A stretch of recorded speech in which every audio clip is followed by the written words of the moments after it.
And here we go. And here we go. We good?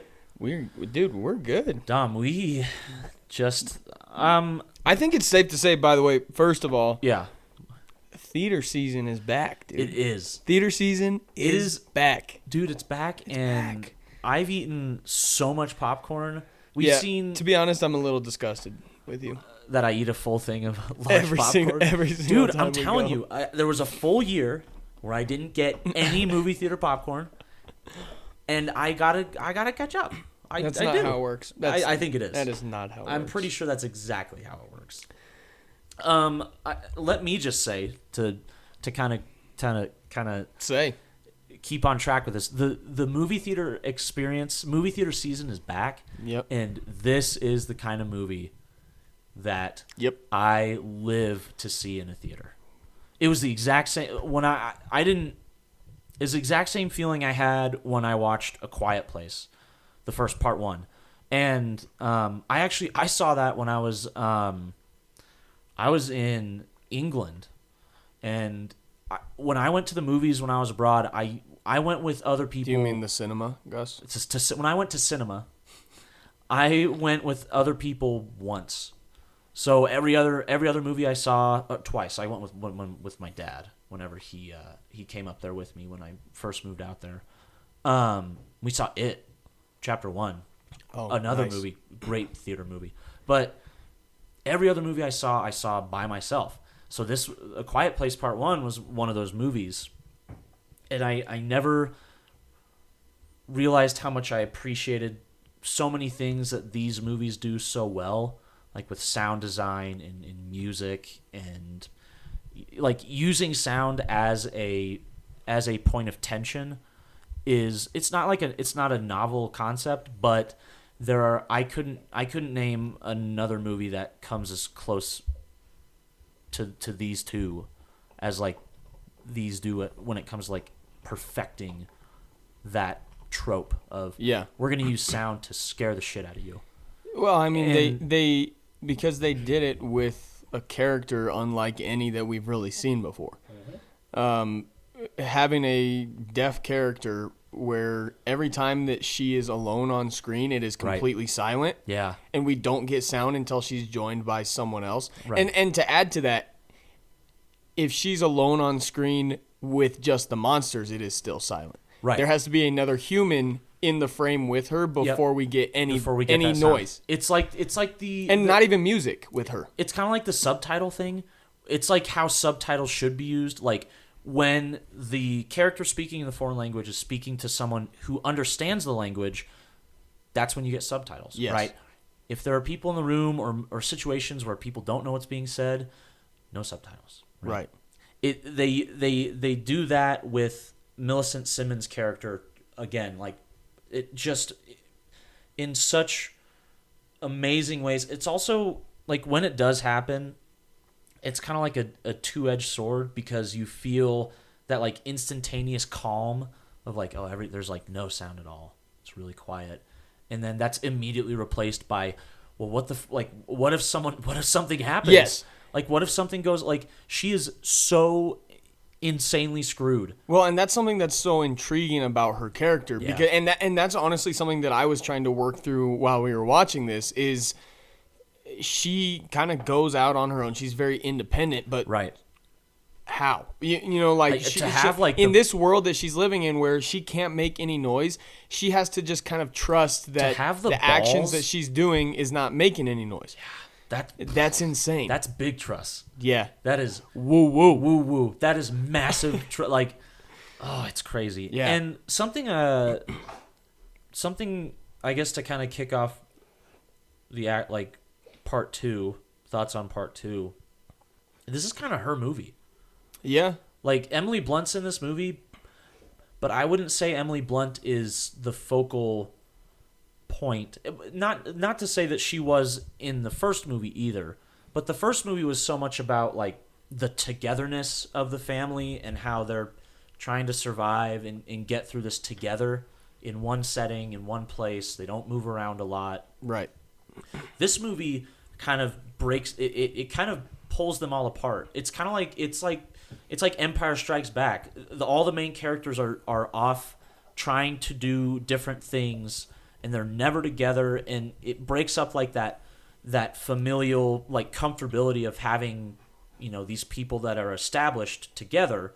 But to me, I liked that direction of splitting them all up into different, like on different paths for this movie, because it kind of, for me, kind of stepped away from what could have been like a retrot of the first movie. Like if they were all together in one place doing the same, that to me would have come off probably not as smooth as this one did, because this one felt like it was a completely different look at this world. I liked it. I liked it too, because I think that adding sort of that, you know, that isolated feeling adds a whole lot more tension. And thinking back to the first movie, the most tense moments were when they got split apart. Yes. And it was the same with this, and it was also pieced together beautifully where, you know, even though we were watching kind of basically three different storylines throughout the film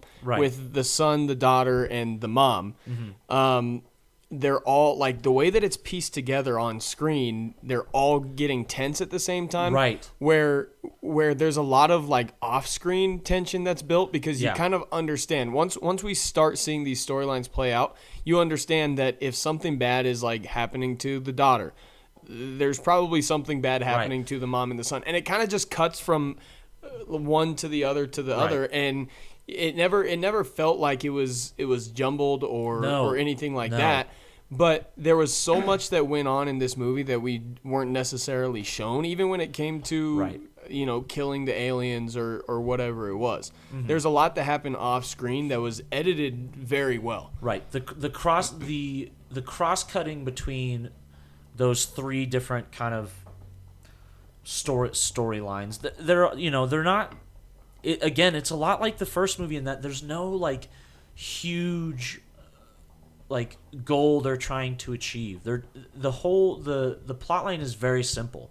They're trying to stay quiet, they're trying to survive, and they're trying to figure out a way to where they don't have to, you know, be afraid to fall asleep and start snoring because they're not covered by 3 feet of hard steel or something like that. Right? It's very similar to that. So, you know, being able to cross cut these three different scenarios, it makes it easy to kind of keep up, and it makes it feel less jumbled, because they're not all individually trying to do these crazy things, right? They're all three of them are just kind of trying to do something very simple, whether it's go find oxygen or find a radio station.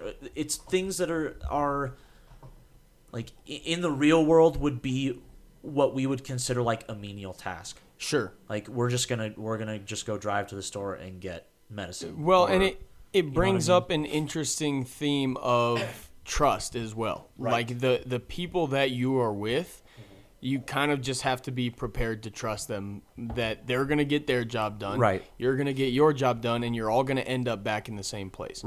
Because in this world that they built, you know, nothing is guaranteed.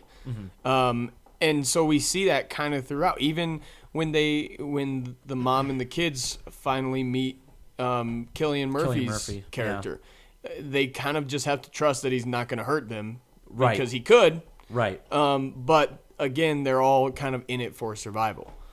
I mean, we knew Cillian Murphy was going to be in the movie. Dude, I'm going to be honest with you. I didn't know that until literally 3 days ago. Really? Yes. Oh, okay. I have purposefully stayed away from everything about this movie. I watched the original trailer, and that's it. So the only reason I knew Cillian Murphy was in it was because I watched a movie review 3 days ago. Okay, yeah. And it was the first that I had heard that he was in there. Interesting. So that was kind of a surprise to me. Like I was expecting it just from that, but it wasn't something all this time that I was like waiting for. Yeah. So we won't get into spoilers in this review, but the way they tied his character into the overarching story from the first movie was, or just like the world in general, I guess I didn't expect at all. I didn't see it. I knew he was going to be in, but I honestly, my expectation for his character was nowhere near what ended up happen. Right. Yeah. Which I really liked. I love having an expectation and then going into a movie and it not playing out at all how I thought it would. Now sometimes it plays out not how I thought it would, and it doesn't work. But I thought, for me in this movie, I thought it did. I thought my expectations were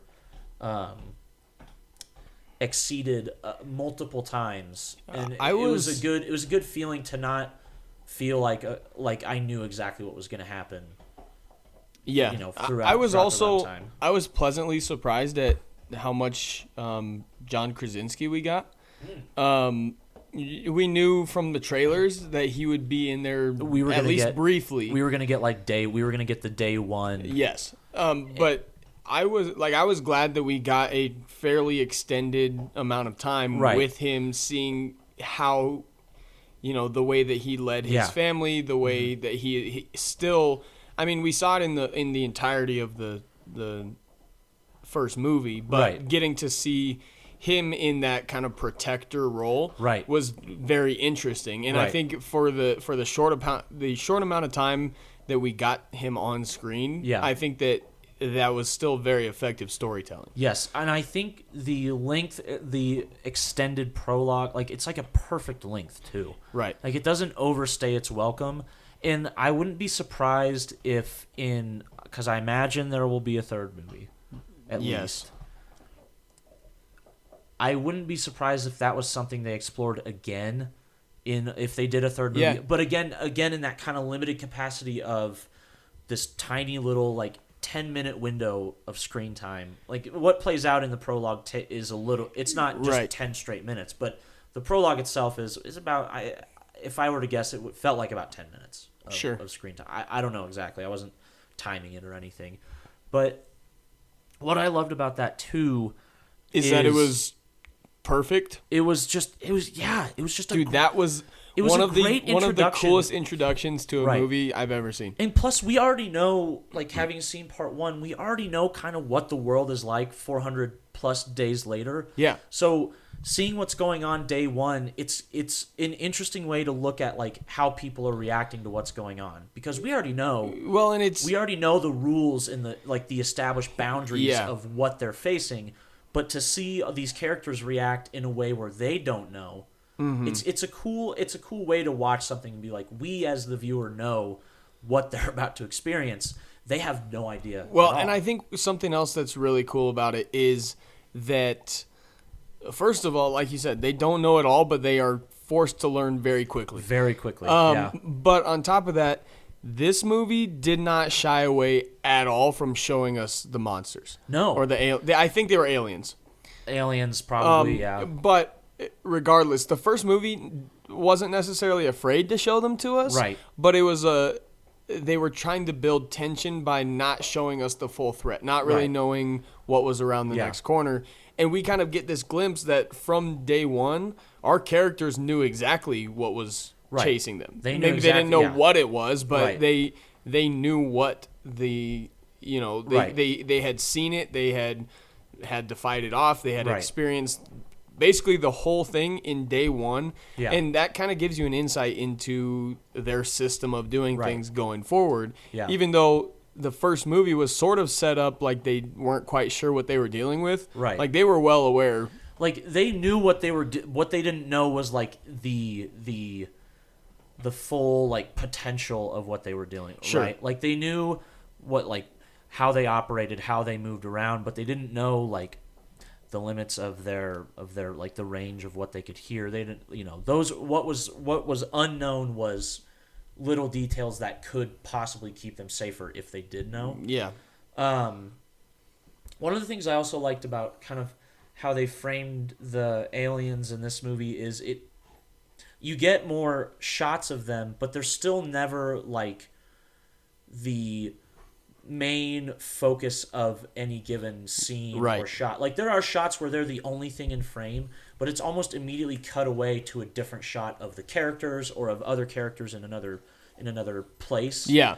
So you get a good idea of the characters knowing what they were facing almost immediately, and you get a better idea of kind of the dimensions and the capabilities of these aliens, they're still never like like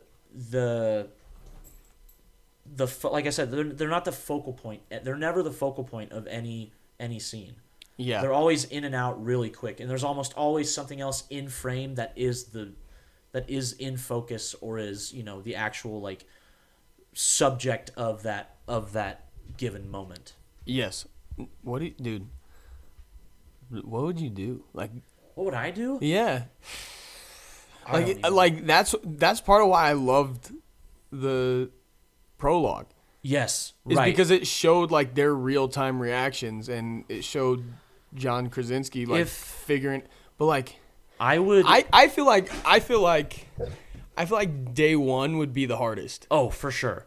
Day one would be the hardest, but I feel like once you figure out a system, obviously like it wouldn't be enjoyable, but like you could survive. You could figure it out. Like day one would be horrible. Oh yeah, it'd be terrible. I would get away from people. Yeah. Because I trust myself to stay quiet. Right. I know to put my phone on vibrate. I know all the steps to take to make sure that I'm not gonna make any fucking noise.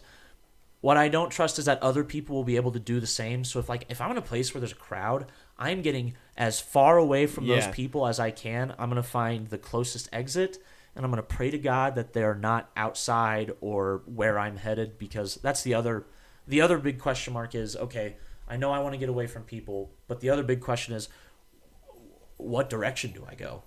Well, right? And how far can I get? How far can the monsters travel? Do I get in a car? Are they faster than cars? Can they catch up if I drive away? What if I hit traffic? Then I'm really that's one of the things I loved about the first movie, and also about this one too, because you get more information, but it's still never enough to where you feel like, oh, I could overpower this situation easily. Right. You're still in the same place as them, where you're sometimes I feel that way with like zombie movies. Is like if I could just make it past the beginning, I'd probably be fine, and might have a little bit of fun. Like the fucking Walking Dead zombies. Oh yeah, come on. That ain't shit. Now the Army of the Dead zombies might be a little more difficult. But they're all stuck in Vegas. It's true. It's nice. It was a nice feeling though to, in this movie, still feel like I don't really know what I would do either. Yeah. I felt like, because of the prologue, and obviously we know the sound stuff, I never felt like I was above the characters in terms of what my limitations or abilities were when it came to surviving. I think that's kind of important, especially with I'm adjusting my leg. Especially with horror type films. Yeah. I feel like it's important to be able to watch it and not be like, oh, that was stupid, like that. Yes. And because I feel like that's a reaction we have all too often when we're watching horror movies. Right. Even with some good horror movies have moments like that. Even good horror movies, we watch characters make the stupidest decisions because it seems like in that moment you would just know better. Right. In this movie, there's really none of that. You're never. just as lost and confused as they are. Oh, and a lot of times they come up with stuff and you're like, oh, it's great. That makes sense. It's a great feeling to watch a movie and not feel like there's one person where we should just get them out of it. We need to get them out of here because they're fucking stupid. Yes. It's and that was the same in the first movie too. Now this movie is obviously a little more of a bigger sandbox in that they're not just on the farm. Yeah, it's a bigger world. There's more people, more things happening. Cillian Murphy's role, I knew from the trailer he was going to be in the movie. I did not know that it would be as big of he's one of the main, he is a main character in this movie. And I didn't think that was going to happen. But man, we know we've seen Cillian Murphy, and we know and love him. We know, I'm a big fan of his movies he's in. Obviously, he's one of Nolan's favorite actors. Yep. And he's honestly, I think he's very underrated. Like people should know Cillian Murphy. Well, more. and he has a lot of range too. He does. Which this movie he really showed his range, which was cool to see. Right. And dude, I thought that this movie was actually a little bit scarier than the first one. I did too. At points, I think I think this movie at its scariest point was scarier than the first, but I don't know that it was like constant. And I don't know if the tension was as constant as the first there was part of because we didn't really know what it was. Right. I think there were more scarier moments in this movie because in the first movie it was almost pure tension. Right. There was very little horror in the first movie because we just literally had no idea what would happen, where they would come from, what, like if they made a noise, we just had no idea of the boundaries. But because in this movie we know a little bit more, you can feel like the presence of danger more often. So anytime they start moving around, I think that's part of what makes it a little scarier. Is anytime they start walking, you're like, okay, well, they could be anywhere, right? And you know, there's a fucking we're deaf girl, so God knows what she's gonna have. Especially when we're following the deaf girl, right? You're like, hopefully she doesn't die. Whoop. Okay. Yeah. One of the things I also really liked about this movie was it honestly felt like this part of the story was already planned out when they made the first one. And when they made the first one, they were just like, this works better as let's split this up so we can, instead of having to cut a 3-hour movie down, we can just have 2 hour-and-a-half long movies. Right. And then we don't have to cut anything out that we don't want to. I agree. The transition from part 1 to part 2 felt seamless. But also what a cool supercut this is gonna be. Oh, dude! If you watch both of these back to back, that's gonna be incredible. That would 3-hour thriller epic. Well, and think these two back to back would be a fantastic movie. Absolutely, it would be amazing. 100%. It's very rare, I think, that you get a sequel like this one it starts off immediately where the first one picked off, so it has that going for it, which adds to that kind of, if we just put these together, it would feel like we were just watching one super long movie. Yes. Right? Most sequels start off with characters in different places, different things going on, even Star Wars, or even Lord of the Rings. Lord of the Rings, they're still doing the same. They're continuing what they were doing in the first movie. Yeah. But they're all still in different places by the time we get back to them. By the time we get back to the second movie. This one is just immediate. They're literally right where they left off. Right. And the cool way that this transitions from part 1 to part 2 is you get that prologue right in the middle of the 3-hour story arc that we have so far. Dude, if that was a 3-hour movie, that prologue would be such a cool way to split up. Yeah. Halfway point. Right. I thought too, something that I wanted to point out, and it's such a little thing, but something that I really appreciated is transitions between scenes in this movie was pretty good. Yeah. They kept going kind of back to that slow fade out with the light being the last thing in the scene. Right. It felt kind of old school, and I loved that feeling, especially for a movie like this that is it kind of it was kind of a call back to some older monster movies. It has a bit of an 80s Spielberg vibe to it. It does. And part of that is it was shot on film, as was the first one. Right. And you can tell. You can tell. Yep. And I love that. Yeah. I always, there's guys like Nolan and Tarantino who refuse to shoot on anything other than film, and that's great. And I think it makes their movies better. But when you get a movie like this where you could so easily cut the expense, shoot it digital, most horror movies these days are, to see a thriller horror like this shot on 35mm film, with the especially with the kind of the lighting they have in some sequences. It really felt part of it felt like I was watching an excerpt from an alternate E.T. story. It really did. There were a lot of Spielberg notes, but it never felt like like Krasinski was just trying to copy what Spielberg Sure. does. It still felt like, and that, speaking of John Krasinski, props to him. Like the biggest standout in this movie is him behind the camera. In from the writing to the directing, everything. This is like such a cool. It's got to be a great feeling for him, because I mean the movie's obviously being well received. Yeah. But this dude, like, this dude's got it. Like, where has this been his whole career? Like, maybe it just needed time to kind of get to this point. But this movie, he would have needed time to get his opportunity.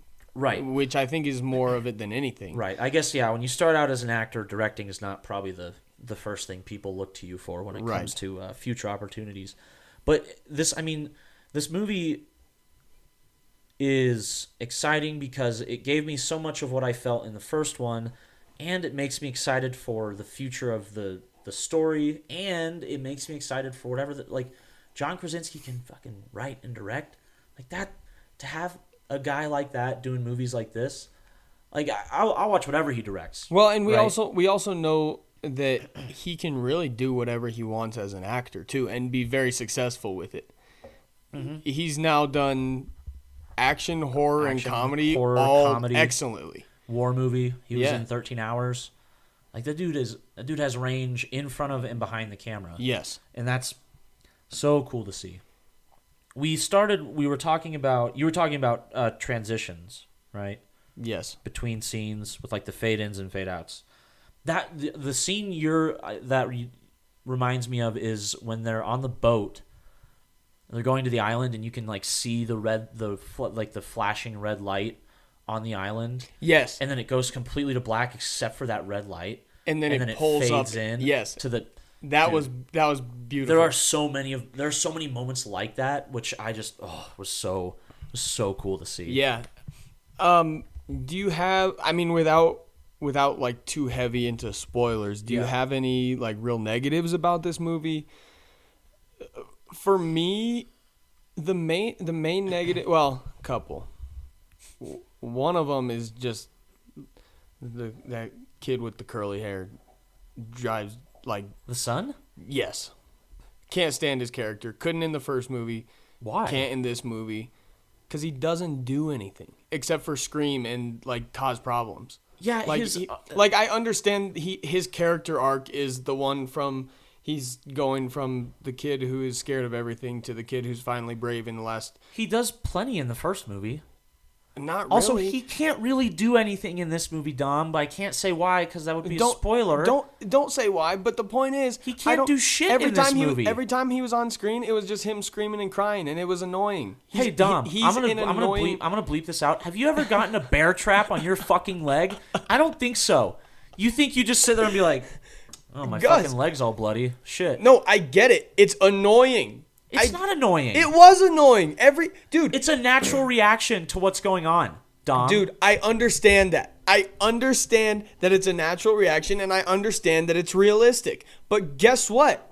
Just like I don't want to hear kids screaming now in real life, I don't want to sit and watch kids screaming in a movie. That shouldn't be every single time he's on the screen or crying or... He's not good for anything. And in the first movie, he was useless too. All he did was follow his sister around and do whatever she said. And he was scared of everything in the first movie. And I cannot stand it. This is the most ridiculous take I've heard. How? All fucking day. Because there's an annoying kid in the movie? He's not an annoying kid. Okay, that's fine. Also, the scene with the bear trap was the most... Like, up until that point... See, now you're going to have to bleep multiple parts, It's fine. Gus. It's fine. We'll just cut this whole thing out. No, some of it's good. We'll just cut it out. Stop. Some of it's good. Now you got to be careful and actually spend time bleeping shit. But that moment, when it happens, like, when he falls down, you're like, oh, holy... Like, like, that moment, you're like, that's like, to me... I agree. That was the most tense moment in the movie because that whole time you're just like, oh, fuck, what's going to happen? Yes. What's going to happen? And then it's a very, like, the way they shot it, too, is very, like, when you have, like, super traumatic moments like that, it takes a minute for your brain to go, like, yes, oh, my leg's half cut off. I'm agreeing with you. That shit was dope. Who fucking cares that he was screaming? I'm agreeing with you. But then I don't need to see him screaming from the fucking alcohol on his leg a second later. I don't need to see him crying every fucking That is such a weird nitpick, 5 seconds. Dom. That is such a weird nitpick for you to have in this movie. It can be weird, but like, why? I don't understand why it's so strange, the fact that I don't like an annoying kid in a movie. That to make that a negative, that you're saying that brings the movie down because that scene is in the movie. I think his character brings the movie down, and I thought it brought the first movie down. I think that this film franchise would be better without his character in it. Okay, all right, that's fair. You're wrong, but that's fair. It's fine, Gus. Now, second nitpick. Yeah. Again, is not necessarily a filmmaking choice. Right. Or maybe it is. I don't know. I'm not gonna spoil anything. Well, we spoiled the first movie, so sorry if you haven't seen the first movie. That's fine. That doesn't matter. I mean, what the hell have you been doing? If you haven't, come on. The aliens don't really always follow their own rules, and like that, those kinds of inconsistencies sometimes drive me crazy. For like, in what case? Like sometimes, like the creaking open of a door can get an alien's attention, but other times, like they have. I think they followed the rules pretty well in this movie. I'm trying not to spoil things, Gus. I'm trying to think of a moment where they do break the rules. Sometimes I think that. So the idea is that if there's a louder noise around you, that you can make noise and they won't hear you. Right. I think sometimes they take that to extremes. Like, okay, you might have to bleep it again. I never felt... With the sprinkler overhead, the fact that was enough to drown out her walking across the room. Yeah, but she was barefoot. She's not going to make that much sound. She was also 5 feet away from him. Like, they can hear the tiniest, like, creaking floorboards, apparently, from miles away. I think that noise would have... more than overshadowed her sound. Also, they have the sand path so that they don't make noise stepping on the leaves, and then they just start stepping on the leaves and it's not a big deal. Then the kid starts, most of the time, any little noise and the aliens react within like 5 minutes.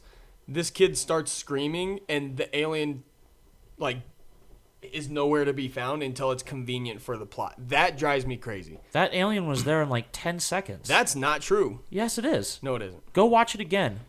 I can't. Right now. I guarantee you, like 10 seconds after Gus, he starts screaming. Do you remember? It like rips open the fucking fence and is running after them.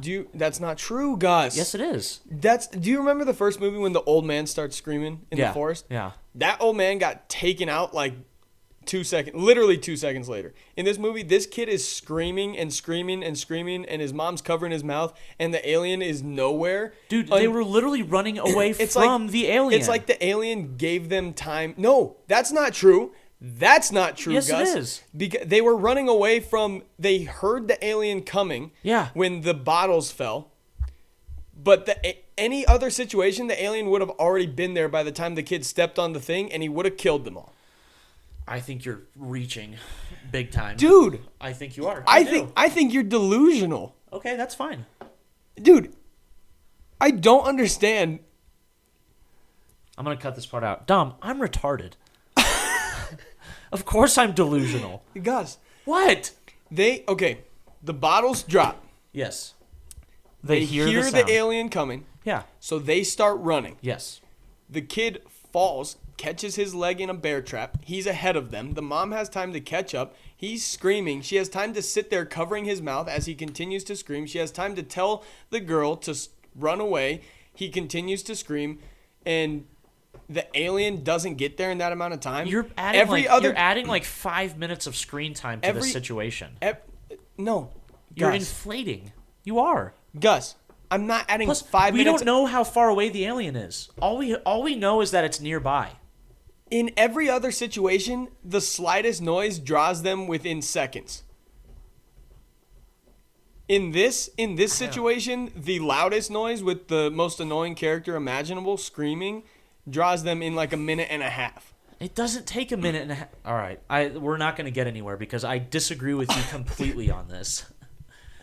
You're conflating like 10 seconds of screen time to a minute and a half. I just think the aliens either have to be like Dude, I think whatever you're about to especially- critique, I think they are. So I disagree with you. okay. Do you have any negatives, Gus? I did, but now I got so distracted by your shit that I can't remember what it was. Give me a second. Oh, I remember. I thought the ending. Fuck your negatives. The ending. The ending wasn't as like. I don't know. The ending of the first movie was like super emotionally resonant, and it like ended. I guess they kind of ended the same way. Like they both ended on a super like, okay, well, this is obviously something's gonna happen next. This one just didn't feel like as like tight as the first one did. Like John Krasinski sacrifices himself. They run into the basement. Like they figure out, oh shit, we can like stop them. Do you mean like the overall ending or like the closing shot? Like the last 5 minutes, it was still still really good. I enjoyed the ending a lot. I just didn't enjoy it as like. For it to leave as open-ended as the first one did, I was more than okay with how the first one ended, being as open-ended as it was, because I thought the way the final 5-10 minutes of that movie played out was very well done. I think the same thing here, but it was just to a little bit lesser effect than the first movie. Yeah. Like I'm still more than okay with the ending and being open-ended and leaving the characters where they are and all that stuff. It just didn't quite like grab me as instantly as the first movie did. I'm a little bit curious if they shot any of this movie during filming of the first, and it was footage that they didn't use. The way that they kind of picked up right where they left off. I know. Which like you can do that, and like there's ways like you can go back and film it pretty well where it's going to be pretty continuous. But I'm wondering if any of the beginning of this storyline was filmed before. Well, my thought too because it was seamless, absolutely seamless. Was. My thought too is what if they shot the prologue for the first movie? Yeah, and they're like, nah, this doesn't really fit here. Yeah, they just cut the scene completely, and then for the second movie they're like, oh, this is where we it's possible, and that's how well that these movies. That's what we were talking. Yeah, I was talking about earlier, like. It felt like there was never a missed step from 1 to 2. Yeah. It felt like the exact literally they shot all 3 hours of this, and when they were putting the first movie together, they were like, yeah, let's break these up because they work better as their own separate movies. They're like they have good enough 3-act structures in each one to kind of separate. Now, granted, if this was a 3 hour but movie, also, it would be dope. But also, like the studio and the producers were the ones that were sure about a second one. John Krasinski was not sure about a second one. Right. Well, he was kind of reluctant. At first, he wasn't even like thinking about directing a second one. And then he wrote it too. And then he was like, "Okay, I'll direct." And then he was like, "I'll also write it." From what I heard, he was kind of like, "Listen, I don't want to be involved, but if it were up to me, this is the direction it would go." Happen. And like eventually, by the end of that conversation, he was like, "Fuck it, I'll just write it." The studio. He told them all that, and the studio was like, "Please do it." They were like, "Thanks for the movie," and he was like, "Okay, idea. Please direct it now." And he was like. All right, let's do it. Yeah, and he got sole writing credit for this one, which he didn't get for the first, and that's pretty cool. Written and directed by is just like look at me. Oh yeah, look at me. I'm fucking I'm big. It's because that's a Tarantino thing. Yeah, Tarantino is written and directed by Quentin Tarantino, and it pops up at the end of every movie. That's another flex because a lot of movies do like all the credits at the start. Right, and then the very last credit is like the production credits. Right, they do directed by blah blah blah, and then the movie starts. Quentin Tarantino is one of those people who the only people credited at the beginning of the movie are the main actors, and the producers. Yeah, and then at the end of the movie, the first thing you see is written and directed by, cinematography, music, the things that he sees as like these are the reasons why my movie is fucking slap, right, is because of these things right here. Yeah, and you get that at the end of the movie, and that just to see that at the end was just I don't know, it's kind of cool. Good for him. I saw that and I was like, that's hardcore. Also, it might seem kind of cheesy at the beginning of this, and this is not a spoiler, but like at the beginning of this movie, you get a message from John Krasinski, thanking you for coming out and watching it in theaters. And, like, I love that because it shows a lot of pride in his work. Oh, yeah. And, like, I think that he's the kind of guy who genuinely appreciates when people kind of put in effort to go see the things that he put in effort to. And like, that's this movie was designed to be seen in theaters, and that's how he wants you to see it. Right. And so he is actually appreciative of all the people who are actually willing to pay for a ticket and go see a movie. Yeah. Especially with, the year we've gone through and all the delays. Like this, and this was delayed like 15 months. Yeah. It was what? It was supposed to be March. Yeah, it was supposed to be March the end of last March. Year. Yeah. March 30th of 2020 or some shit like that. So, yeah, it's been, 14 full months. Yeah. For this movie to get released. I agree. Like, people would probably see it as like, okay, thanks, John Krasinski. But for me, I took it very, like, it was a genuine thank you from him. No, he was literally thanking you, Gus. Because, like... He said that. He said, thank you, Gus. He said my name? He said, yeah, he did. Did he wink at me, too? He did, yeah. Really? Yeah. How did I miss that? I must have blacked out. You must, though, because you were... Yes. Dude. But no, it really is, like... Some movies are meant to be seen in a theater. Right. And a guy like him to recognize, like, this movie needs to be seen with nice sound and a big screen. Like, it's just cool to see that he has an appreciation for, like, the classical, like, way of film, which is you go to a theater and then you see it later on at home after it's Did you notice that had its run. Did you notice that Michael Bay was one of the main producers? I think he produced the first one too. And he might have been one of the only that was, like, at the end credits listed by himself. It was, like, in association with Michael Bay. Right. Like, I think what his production company was one of the... I don't know if that's necessarily true. I'm not sure which production company Michael Bay owns. Hey, you know what? Michael Bay is like that guy in high school that you play baseball with, where he's a pitcher, and when he starts, he gives up 10 runs in the first inning. And then he has to get benched because he sucks. But if you don't start him and you throw him in for an inning in the fourth, strikes out the side. Boom. Fourth inning over. That's what Michael Bay is. As a director, dog shit. As a producer, he's put some good content out.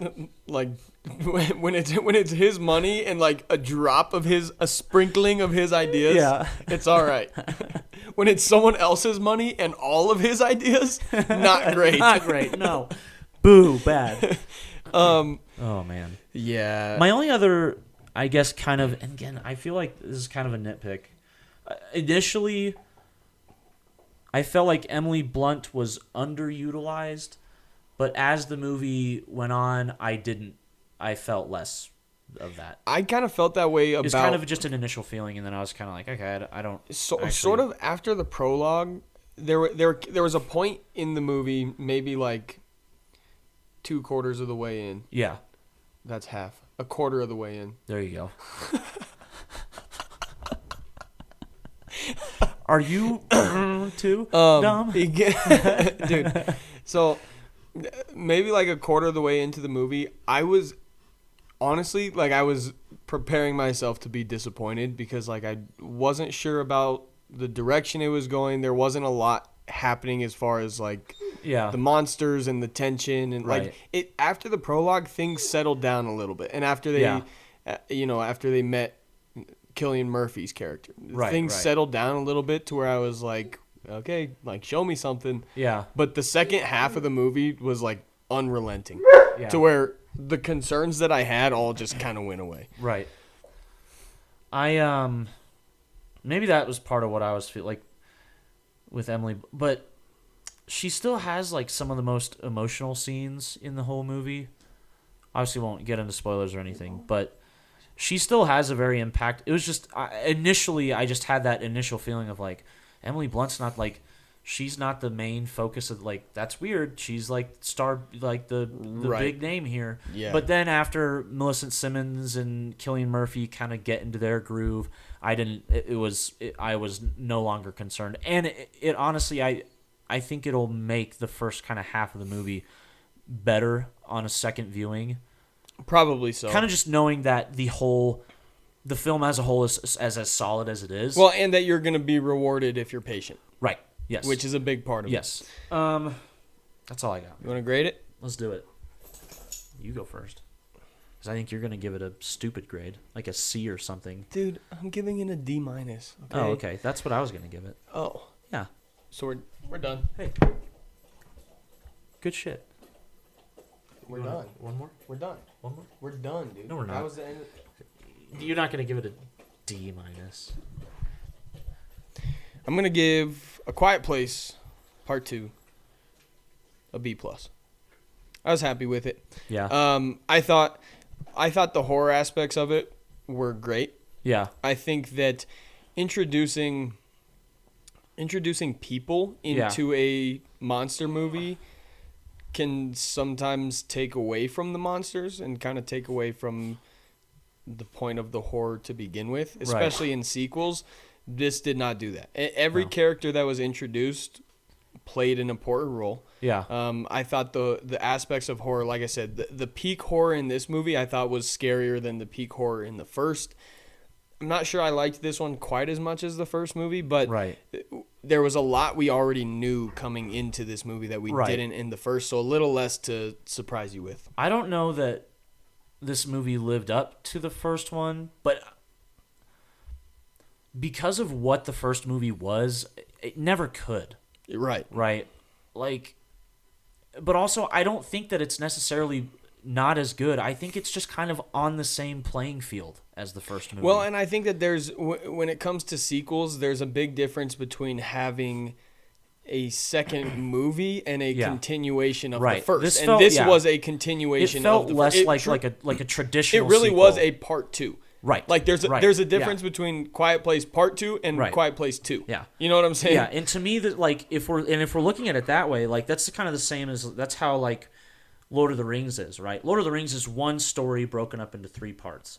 Right. And whereas like that series, the second movie didn't feel like it had like that second act slog where like, you know, there's just not like too much forward movement without enough like action and reaction happen.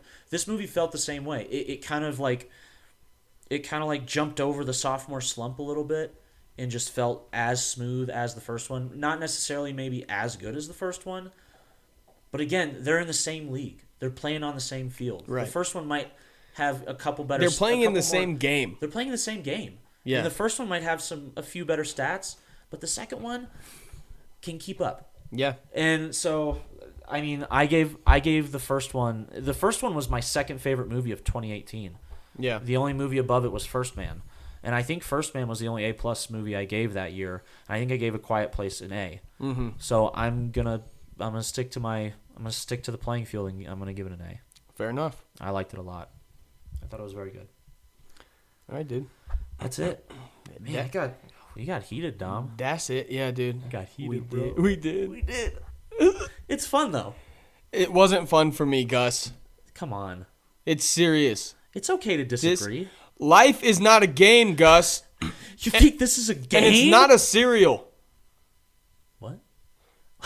A cereal? It is a cereal. Life is a cereal. And it's a game. Oh, it is a cereal. And it's a game. I understand now. And listen. I'll be honest. I'll be honest with you. I'll be honest with you. Final thought for the day. Yeah. Life cereal is the single most underrated cereal of all time. Okay. I was surprised. It's a top 5 cereal in my eyes. I can't have Life, so I don't know. Like, I don't know. And I'm bad at Life, Gus. Yeah, same. So, Dom, I became a journalist. Wrap it up. You're bad at Life. I became a journalist. I became a podcaster. We both did that. Yeah, and we guess did. what? You're the best podcaster I know. No, you. No, Gus. you. You are. All right, let's take him out. Listen. If you're listen if you're listening. If you're listening, and if you're watching, watch. If you're watching, you know how this goes. We're gonna tell you to like and comment and subscribe. Do all the YouTube things because we kind of don't even have to tell you anymore. It's do we really need to tell you? Just do the things. Because honestly, it's annoying to have to do this at the end of every show. I hate it. I hate it too. I hate doing it. That's why I ask you to do it so much. Because sometimes you tell me. Yeah, that's true. Because you're the boss podcaster. You're the best podcaster I've ever met in my life. No, you. You. No. Anyways, Gus, thank you for your support. Thank you for watching and listening. If you're listening on SoundCloud or Spotify or Apple Podcasts, thank you for listening there. Please be sure to leave a 5-star review on those platforms. If you're looking for us on social media, we are on social media. We're on Facebook at Front Row Seats. We're on Instagram at Front_Row Media. We're not on Twitter because Twitter sucks. We on YouTube as Front Row Seats. Any podcasting platform, we're Front Row Podcast. Thank you. We are really excited that theater season is back. And we never left, baby. We never left.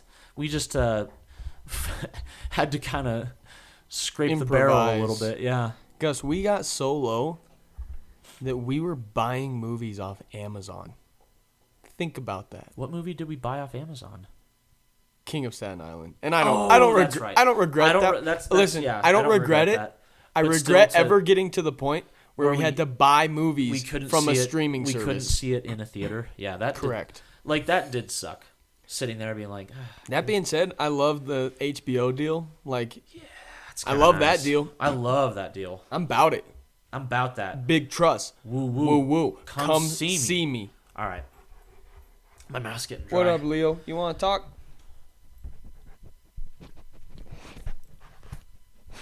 No? He licked it. Oh, that's close enough. That's close enough. All right, man. That's it. Nice work today, Gus. Hey. No, you. You. Bro.